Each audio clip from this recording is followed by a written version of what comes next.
Lección número 3, nuestraesperanza.cl, para el 16 de abril de 2016. El Sermón del Monte, sábado 9 de abril, para memorizar. Y cuando terminó Jesús estas palabras, la gente se admiraba de su doctrina, porque les enseñaba como quien tiene autoridad, y no como los escribas. Mateo capítulo 7, versos 28 y 29. En Éxodo vemos cómo Dios saca a los hijos de Israel de Egipto, los bautiza en el Mar Rojo, los conduce por el desierto durante 40 años, obra señales y maravillas, y se encuentra con ellos personalmente en la cumbre de un monte donde les da su ley. En Mateo vemos cómo Jesús sale de Egipto, es bautizado en el río Jordán, va al desierto durante 40 días, obra señales y maravillas, y se encuentra personalmente con Israel en un monte, donde amplifica esta misma ley. Jesús caminó por la historia de Israel, y en él se cumplieron todas las promesas del pacto de Dios con Israel. El Sermón del Monte es el sermón más poderoso alguna vez predicado. Sus palabras influyeron en sus oyentes inmediatos, pero también en todos los que oyeron sus mensajes transformadores a través de los siglos hasta hoy. No obstante, no se trata solamente de escuchar este sermón, también tenemos que aplicarlo.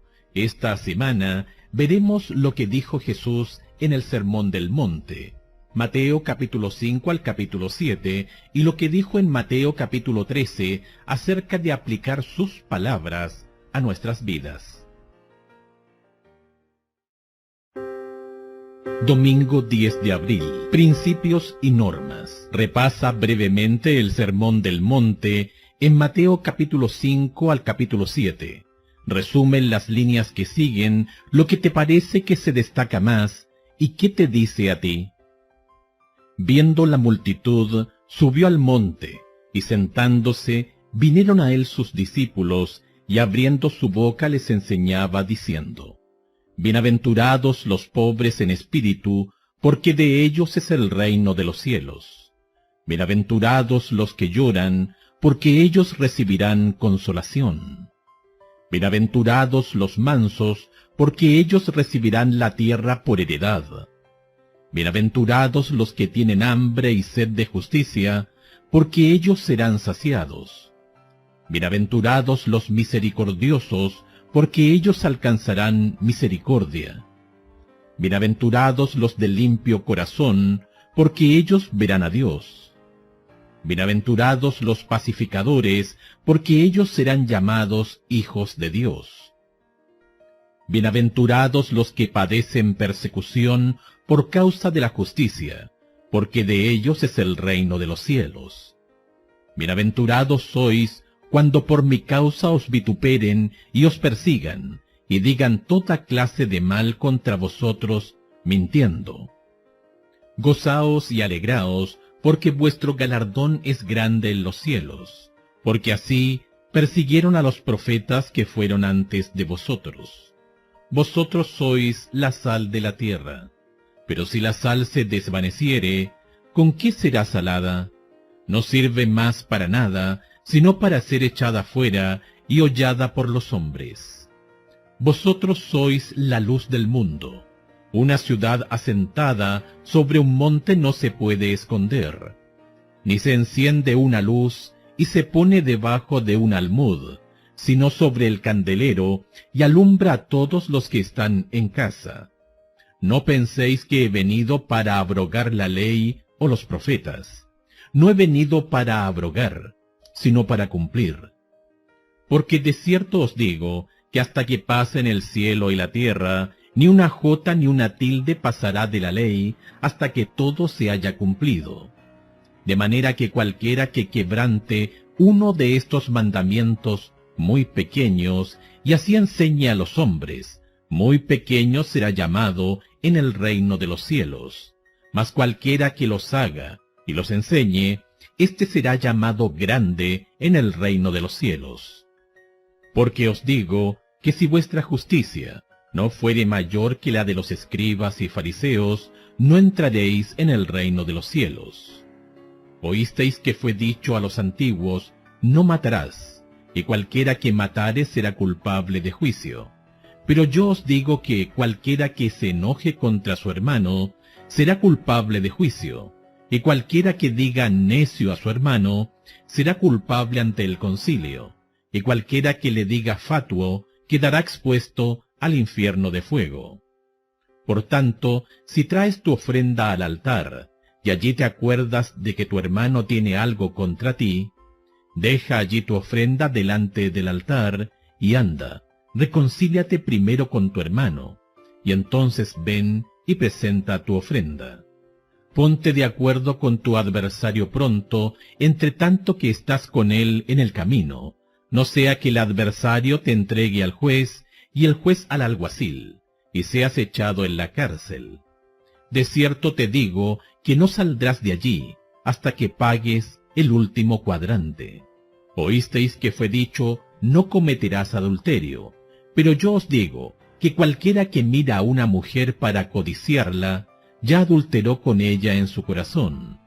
Por tanto, si tu ojo derecho te es ocasión de caer, sácalo, y échalo de ti, pues mejor te es que se pierda uno de tus miembros, y no que todo tu cuerpo sea echado al infierno.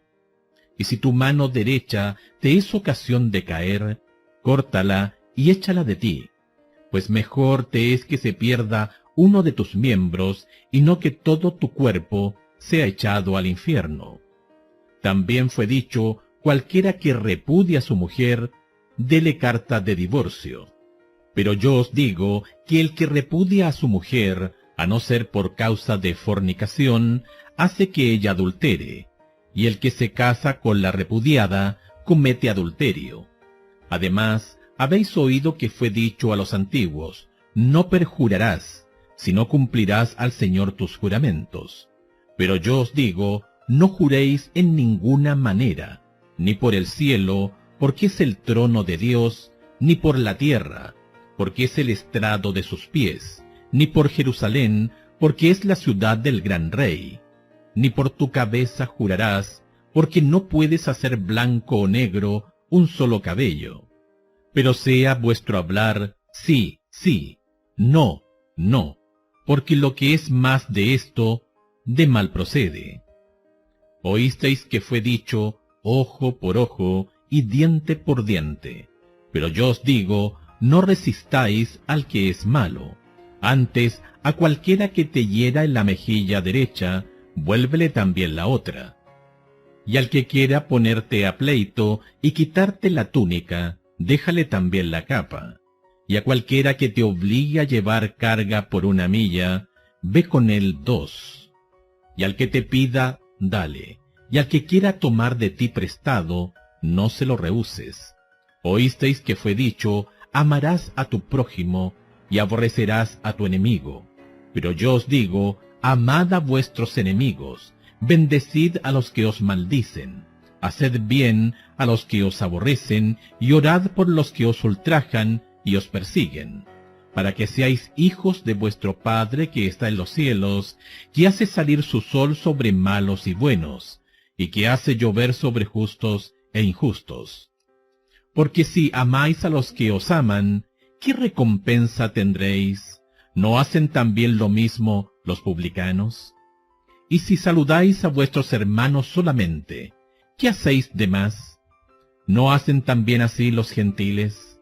Sed pues vosotros perfectos, como vuestro Padre que está en los cielos es perfecto.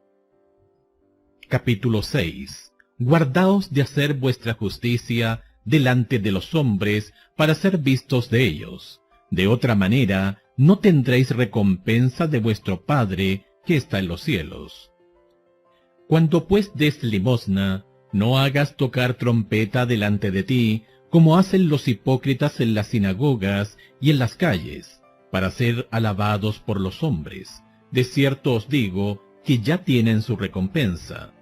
Mas cuando tú des limosna, no sepa tu izquierda lo que hace tu derecha, para que sea tu limosna en secreto, y tu Padre que ve en lo secreto, te recompensará en público. Y cuando ores, no seas como los hipócritas, porque ellos aman el orar en pie en las sinagogas y en las esquinas de las calles, para ser vistos de los hombres. De cierto os digo que ya tienen su recompensa. Mas tú, cuando ores, entra en tu aposento, y cerrada la puerta, ora a tu Padre que está en secreto, y tu Padre que ve en lo secreto, te recompensará en público. Y orando, no uséis vanas repeticiones como los gentiles, que piensan que por su palabrería serán oídos. No os hagáis pues semejantes a ellos, porque vuestro Padre sabe de qué cosas tenéis necesidad, antes que vosotros le pidáis. Vosotros pues oraréis así: Padre nuestro que estás en los cielos, santificado sea tu nombre. Venga tu reino. Hágase tu voluntad como en el cielo, así también en la tierra. El pan nuestro de cada día, dánoslo hoy. Y perdónanos nuestras deudas, como también nosotros perdonamos a nuestros deudores. Y no nos metas en tentación, mas líbranos del mal, porque tuyo es el reino, y el poder, y la gloria por todos los siglos. Amén. Porque si perdonáis a los hombres sus ofensas, os perdonará también a vosotros vuestro Padre Celestial. Mas si no perdonáis a los hombres sus ofensas, tampoco vuestro Padre os perdonará vuestras ofensas. Cuando ayunéis, no seáis austeros, como los hipócritas, porque ellos demudan sus rostros para mostrar a los hombres que ayunan. De cierto os digo que ya tienen su recompensa. Pero tú, cuando ayunes, unge tu cabeza y lava tu rostro, para no mostrar a los hombres que ayunas, sino a tu Padre que está en secreto, y tu Padre que ve lo secreto te recompensará en público. No os hagáis tesoros en la tierra, donde la polilla y el orín corrompen, y donde ladrones minan y hurtan, sino haceos tesoros en el cielo, donde ni la polilla ni el orín corrompen, y donde ladrones no minan ni hurtan. Porque donde esté vuestro tesoro, allí estará también vuestro corazón. La lámpara del cuerpo es el ojo, así que si tu ojo es bueno, todo tu cuerpo estará lleno de luz. Pero si tu ojo es maligno, todo tu cuerpo estará en tinieblas. Así que, si la luz que en ti hay es tinieblas, ¿cuántas no serán las mismas tinieblas?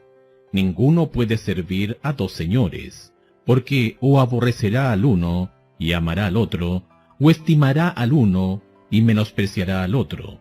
No podéis servir a Dios y a las riquezas. Por tanto os digo, no os afanéis por vuestra vida, que habéis de comer o que habéis de beber, ni por vuestro cuerpo, que habéis de vestir. ¿No es la vida más que el alimento, y el cuerpo más que el vestido? Mirad las aves del cielo, que no siembran ni siegan, ni recogen en graneros, y vuestro Padre Celestial las alimenta. ¿No valéis vosotros mucho más que ellas? ¿Y quién de vosotros podrá, por mucho que se afane, añadir a su estatura un codo? Y por el vestido, ¿por qué os afanáis? Considerad los lirios del campo, cómo crecen, no trabajan ni hilan. Pero os digo que ni aun Salomón, con toda su gloria, se vistió así como uno de ellos. Y si la hierba del campo que hoy es, y mañana se echa en el horno, Dios la viste así, ¿no hará mucho más a vosotros, hombres de poca fe? No os afanéis pues diciendo, ¿qué comeremos o qué beberemos o qué vestiremos? Porque los gentiles buscan todas estas cosas, pero vuestro Padre Celestial sabe que tenéis necesidad de todas estas cosas. Mas buscad primeramente el reino de Dios y su justicia, y todas estas cosas os serán añadidas. Así que no os afanéis por el día de mañana, porque el día de mañana traerá su afán. Basta a cada día su propio mal. Capítulo 7. No juzguéis para que no seáis juzgados, porque con el juicio con que juzgáis, seréis juzgados, y con la medida con que medís, os será medido. ¿Y por qué miras la paja que está en el ojo de tu hermano, y no echas de ver la viga que está en tu propio ojo? ¿O cómo dirás a tu hermano, déjame sacar la paja de tu ojo, y aquí la viga en el ojo tuyo? Hipócrita, saca primero la viga de tu propio ojo, y entonces verás bien para sacar la paja del ojo de tu hermano. No deis lo santo a los perros, ni echéis vuestras perlas delante de los cerdos, no sea que las pisoteen y se vuelvan y os despedacen. Pedid y se os dará, buscad y hallaréis, llamad y se os abrirá. Porque todo aquel que pide recibe, y el que busca halla, y al que llama se le abrirá. ¿Qué hombre hay de vosotros que si su hijo le pide pan, le dará una piedra? ¿O si le pide un pescado, le dará una serpiente? Pues si vosotros siendo malos sabéis dar buenas dádivas a vuestros hijos, ¿cuánto más vuestro Padre que está en los cielos dará buenas cosas a los que le pidan? Así que todas las cosas que queráis que los hombres hagan con vosotros, así también haced vosotros con ellos, porque esto es la ley y los profetas. Entrad por la puerta estrecha, porque ancha es la puerta, y espacioso el camino que lleva a la perdición, y muchos son los que entran por ella. Porque estrecha es la puerta, y angosto el camino que lleva a la vida, y pocos son los que la hallan. Guardaos de los falsos profetas, que vienen a vosotros con vestidos de ovejas, pero por dentro son lobos rapaces. Por sus frutos los conoceréis. ¿Acaso se recogen uvas de los espinos, o higos de los abrojos? Así todo buen árbol da buenos frutos, pero el árbol malo da frutos malos. No puede el buen árbol dar malos frutos, ni el árbol malo dar frutos buenos. Todo árbol que no da buen fruto es cortado y echado en el fuego. Así que por sus frutos los conoceréis. No todo el que me dice, Señor, Señor, entrará en el reino de los cielos, sino el que hace la voluntad de mi Padre que está en los cielos. Muchos me dirán en aquel día, Señor, Señor, ¿no profetizamos en tu nombre, y en tu nombre echamos fuera demonios, y en tu nombre hicimos muchos milagros? Y entonces les declararé, nunca os conocí, apartaos de mí, hacedores de maldad. Cualquiera pues que me oye estas palabras y las hace, le compararé a un hombre prudente que edificó su casa sobre la roca. Descendió lluvia y vinieron ríos y soplaron vientos, y golpearon contra aquella casa, y no cayó, porque estaba fundada sobre la roca. Pero cualquiera que me oye estas palabras y no las hace, le compararé a un hombre insensato, que edificó su casa sobre la arena. Y descendió lluvia, y vinieron ríos, y soplaron vientos, y dieron con ímpetu contra aquella casa, y cayó, y fue grande su ruina. Y cuando terminó Jesús estas palabras, la gente se admiraba de su doctrina, porque les enseñaba como quien tiene autoridad, y no como los escribas. Tal vez ningún otro discurso religioso en la historia de la humanidad ha atraído tanto la atención como el Sermón del Monte. Filósofos y activistas desde muchas perspectivas no cristianas han rehusado adorar a Jesús y no obstante han admirado su ética. En el siglo XX, Mohandas Gandhi fue el más famoso no cristiano devoto del sermón. Craig L. Brunberg, The Gospel of Matthew, The New American Commentary, Matthew, tomo 22, página 93 y 94. Se ha valorado este sermón de diversas maneras. Algunos ven en él una norma moral imposiblemente elevada, que nos impulsa a arrodillarnos y nos obliga a reclamar la justicia de Cristo como nuestra única esperanza de salvación. porque todo hemos quedado cortos en alcanzar la norma divina a la que Dios nos llama. Otros lo ven como un discurso de ética civil, un llamado al pacifismo. Algunos han visto en él un evangelio social, un llamado a traer el reino de Dios a la tierra por el esfuerzo humano. En cierto sentido, todos ponemos algo de nosotros al leer este sermón, pues este nos toca en áreas vitales de nuestra propia vida. Todos reaccionamos ante él en forma particular. Elena de White escribe: en el Sermón del Monte, Jesús trató de deshacer la obra que había sido hecha por una falsa educación y de dar a sus oyentes un concepto correcto de su reino y de su propio carácter. Las verdades que enseñó no son menos importantes para nosotros que para la multitud que lo seguía. No necesitamos menos que dicha multitud conocer los principios fundamentales del reino de Dios. Deseado de todas las gentes, página 266. Sea lo que fuere que pongamos en él, el Sermón del Monte presenta los principios fundamentales del reino de Dios. Nos muestra el desempeño de Dios como gobernante de su reino, y nos señala lo que Dios nos llama a hacer como súbditos suyos. Es un llamado radical de los principios y las normas de los pasajeros reinos de este mundo a los principios y a las normas del reino que existirá para siempre. Ver Daniel capítulo 7, verso 27.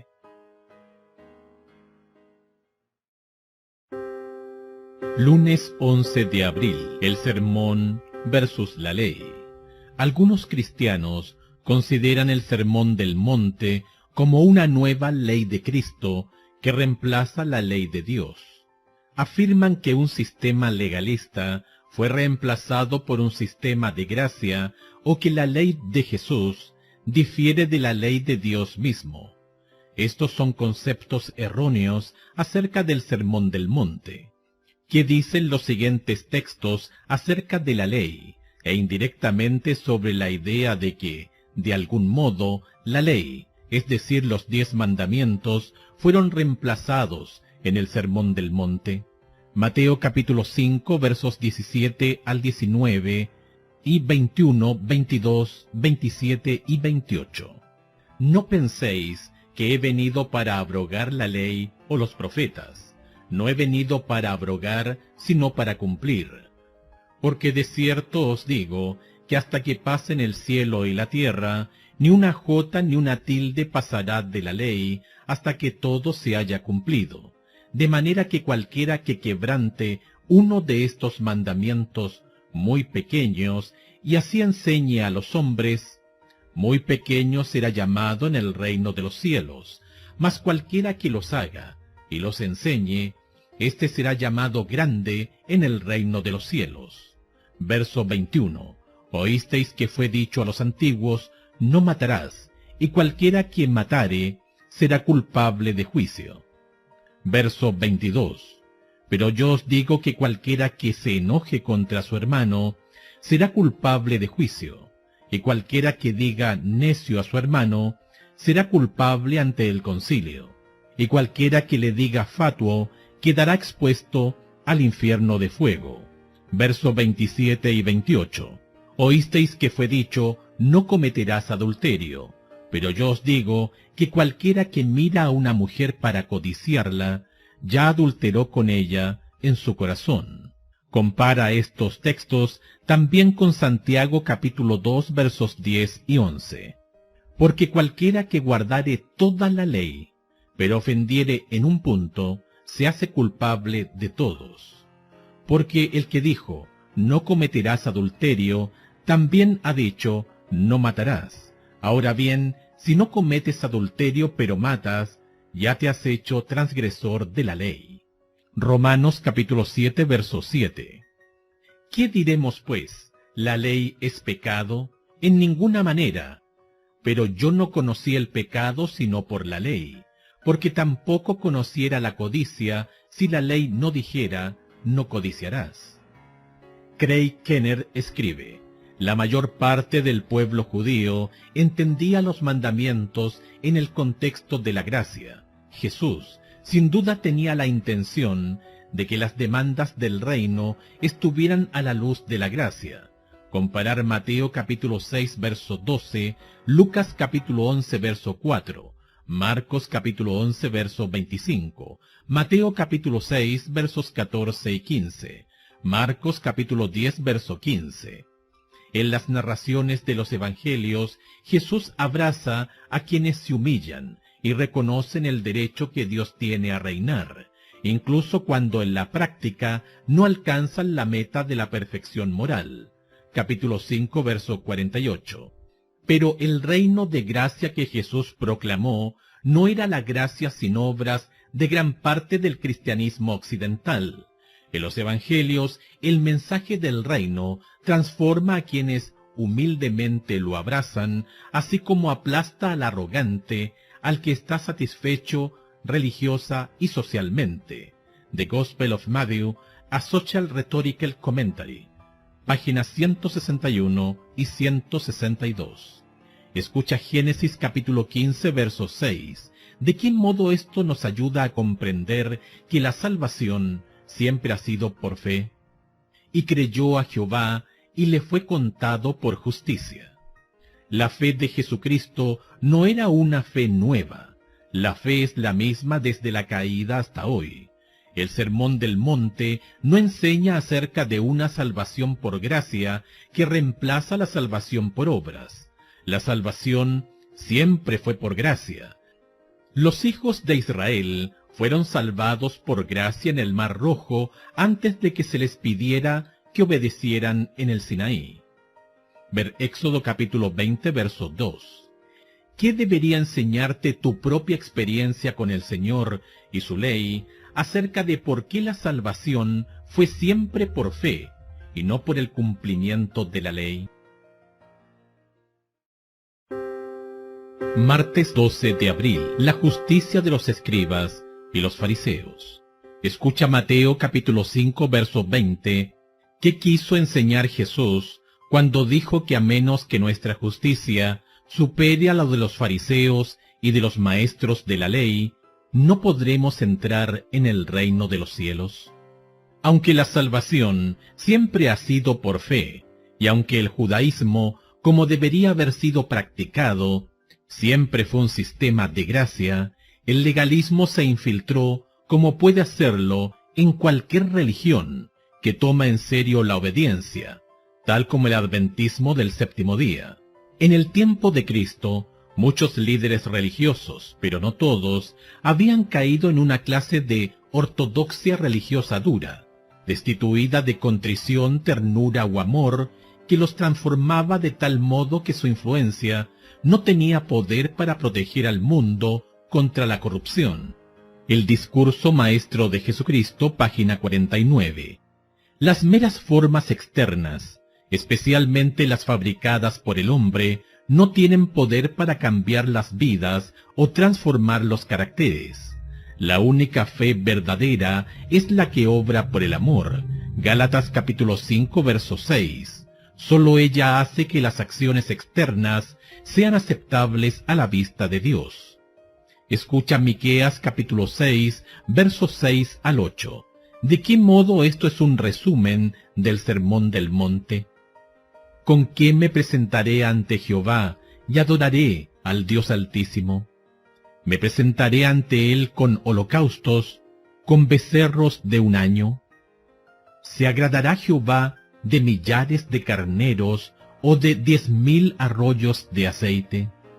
Daré mi primogénito por mi rebelión, el fruto de mis entrañas, por el pecado de mi alma. Oh hombre, Él te ha declarado lo que es bueno, ¿y qué pide Jehová de ti? Solamente hacer justicia y amar misericordia y humillarte ante tu Dios. Aún en los tiempos del Antiguo Testamento, los sacrificios no eran un fin en sí mismos, sino un medio para un fin, y ese fin era una vida en que los seguidores de Dios reflejaran su amor y su carácter, algo que sólo puede hacerse por medio de una entrega total a Dios y de una percepción de nuestra total dependencia de su gracia salvadora. A pesar de todas sus apariencias externas de piedad y fe, muchos de los escribas y fariseos no eran, decididamente, un modelo de cómo debía vivir un seguidor del Señor. Aun si eres un gran creyente en la salvación por la fe sola y aceptas que sólo la justicia de Jesús puede salvarte, ¿cómo puedes estar seguro de qué formas sutiles del legalismo no han penetrado en tu fe? Miércoles 13 de abril. Los principios del reino. Tal vez la enseñanza más radical de Jesús se encuentra en Mateo capítulo 5, verso 48. Escucha este texto. ¿De qué modo se espera que nosotros, especialmente como pecadores, logremos esto? Sed pues vosotros perfectos, como vuestro Padre que está en los cielos es perfecto.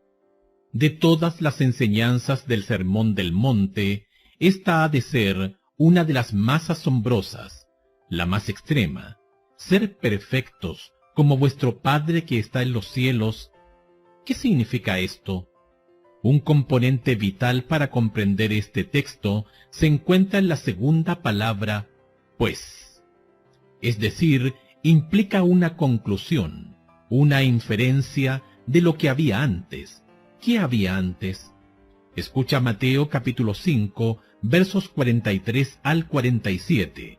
¿De qué modo estos versículos que culminan con Mateo capítulo 5, verso 48, nos ayudan a entender mejor lo que Jesús quiso decir en este último versículo? Compara esto también con Lucas capítulo 6, verso 36. Mateo capítulo 5, versos 43 al 47. Oísteis que fue dicho, amarás a tu prójimo y aborrecerás a tu enemigo. Pero yo os digo, amad a vuestros enemigos, bendecid a los que os maldicen, haced bien a los que os aborrecen, y orad por los que os ultrajan y os persiguen, para que seáis hijos de vuestro Padre que está en los cielos, que hace salir su sol sobre malos y buenos, y que hace llover sobre justos e injustos. Porque si amáis a los que os aman, ¿qué recompensa tendréis? ¿No hacen también lo mismo los publicanos?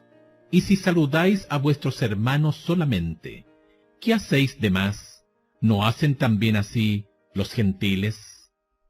Lucas capítulo 6, verso 36. Sed pues misericordiosos, como también vuestro Padre es misericordioso. No es la primera vez que una idea como esta se ve en la Biblia. Ya en Levítico, el Señor le dijo a su pueblo, santos seréis, porque santo soy yo Jehová vuestro Dios. Capítulo 19, verso 2. En Lucas capítulo 6, verso 36, Jesús dijo, sed pues misericordiosos, como también vuestro Padre es misericordioso. Todo el contexto aquí, en Mateo capítulo 5, versos 43 al 48, no tiene que ver con una conformidad externa a reglas y normas, por importantes que éstas sean. En cambio, todo el foco de esta sección trata de amar a otros, no solo a quienes cualquiera podría amar, sino a aquellos que, según las normas humanas, normalmente no amaríamos. Otra vez, esto tiene que ver con las normas del reino de Dios, no con las del hombre. Lo importante para recordar aquí es que Dios no nos pide nada que Él no pueda lograr en nosotros. Si dependiera de nosotros, si estuviésemos dominados por nuestro corazón egoísta y pecaminoso, ¿quién amaría a nuestros enemigos? Esta no es la forma en que opera el mundo, pero ahora nosotros somos ciudadanos de otro reino. Tenemos la promesa de que, si nos entregamos a Dios, el que comenzó en vosotros la buena obra, la perfeccionará hasta el día de Jesucristo. Filipenses capítulo 1, versículo 6. ¿Y qué obra mayor podría hacer Dios en nosotros que amar en nuestra propia esfera, como Él nos ama? ¿Cuán diferente sería tu vida ahora mismo si amaras a tus enemigos? Jueves 14 de abril. Recibir las palabras del reino. Jesús no solo predicó en la cumbre de un monte, predicó el mismo mensaje del reino por todo Israel. Mateo capítulo 13 registra que Jesús enseñó desde una barca y toda la gente estaba en la playa. Mateo capítulo 13 verso 2. Jesús entonces les contó parábolas con la intención de que comprendieran la importancia no sólo de oír su palabra, sino también de aplicarla. Escucha Mateo capítulo 13, versos 44 al 52. ¿Qué se dice en esta parábola que es de importancia especial para nosotros a fin de comprender cómo aplicar a nuestra vida las verdades reveladas en el Sermón del Monte? Además, el reino de los cielos es semejante a un tesoro escondido en un campo, el cual un hombre halla y lo esconde de nuevo, y gozoso por ello va y vende todo lo que tiene y compra aquel campo. También el reino de los cielos es semejante a un mercader que busca buenas perlas, que habiendo hallado una perla preciosa, fue y vendió todo lo que tenía y la compró. Asimismo, el reino de los cielos es semejante a una red, que echada en el mar recoge de toda clase de peces, y una vez llena la sacan a la orilla, y sentados recogen lo bueno en cestas y lo malo echan fuera. Así será el fin del siglo. Saldrán los ángeles y apartarán a los malos de entre los justos, y los echarán en el horno de fuego. Allí será el lloro y el crujir de dientes. Jesús les dijo: ¿habéis entendido todas estas cosas? Ellos respondieron: sí, Señor. Él les dijo: por eso todo escriba docto en el reino de los cielos es semejante a un padre de familia, que saca de su tesoro cosas nuevas y cosas viejas. 2 puntos se destacan en las dos primeras de estas historias. En ambas está la idea de separación, de eliminar lo que uno tiene a fin de obtener algo nuevo, sea un tesoro en un campo o una perla. El otro punto vital es el gran valor que cada hombre pone en lo que ha encontrado. En ambos casos fueron y vendieron todo lo que poseían para obtenerlo. Aunque no podemos comprar la salvación, Isaías capítulo 55 versos 1 y 2, el punto de la parábola es claro: nada que tenemos en este reino, en este mundo, ni nada de lo que podamos tener es digno de perdernos el otro reino. De este modo, para aplicar a nuestra vida lo que Dios pide de nosotros, necesitamos elegir separarnos de todas las cosas del mundo, de la carne, y permitir en cambio que el Espíritu de Dios nos llene. Romanos capítulo 8 versos 5 al 10. Esto puede no ser fácil. Requerirá de una muerte al yo y de tomar nuestra cruz. Pero si siempre recordamos el valor y la excelencia de lo que se nos promete, tendremos toda la motivación que necesitamos para elegir y tomar las decisiones correctas. Escucha la última parábola, Mateo capítulo 13 versos 47 al 50. También habla de separación. ¿De qué modo la separación que se ve en las dos primeras parábolas nos ayuda a comprender lo que sucede en la tercera? Asimismo, el reino de los cielos es semejante a una red, que echada en el mar recoge de toda clase de peces, y una vez llena la sacan a la orilla, y sentados recogen lo bueno en cestas y lo malo echan fuera. Así será al fin del siglo. Saldrán los ángeles y apartarán a los malos de entre los justos, y los echarán en el horno de fuego. Allí será el lloro y el crujir de dientes. Viernes 15 de abril. Para estudiar y meditar, escucha el Sermón del Monte en el Deseado de todas las gentes, página 265 a la 281. Y el libro El Discurso Maestro de Jesucristo, ambos disponibles en línea en www.egwintings.org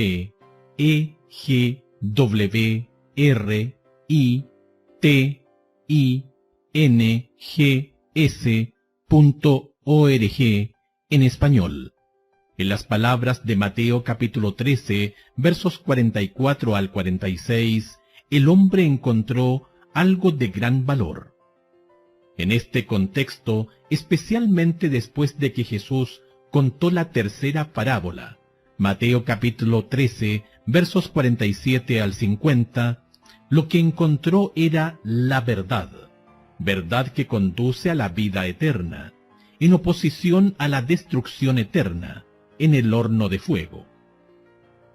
Esto es importante porque vivimos en una época en que la misma idea de verdad se considera anticuada en el mejor de los casos, o peligrosa en el peor. Lamentablemente, esta es la idea falsa que algunos cristianos han aceptado. No obstante, el mensaje de estas parábolas es no sólo que existe la verdad, sino también que la verdad marcará la diferencia eterna en cada vida humana. Esto no debe sorprendernos. La Biblia se basa en la idea de una verdad absoluta. Después de todo, Jesús dijo: «Yo soy el camino, la verdad y la vida. Nadie viene al Padre sino por mí». Juan capítulo 14, verso 6. Si eso no es afirmar una verdad absoluta, entonces, ¿qué es? Por supuesto, cuando alguien con tanto conocimiento de la verdad como Pablo dijo que en parte conocemos, Primera de Corintios capítulo 13, verso 9, es obvio que hay mucho que no sabemos y su mera declaración de que conocemos en parte implica que hay más verdad por conocer, verdad que, literalmente, produce una diferencia ya sea para vida eterna o para muerte eterna. Vida eterna o muerte eterna, nada puede ser más absoluto que eso.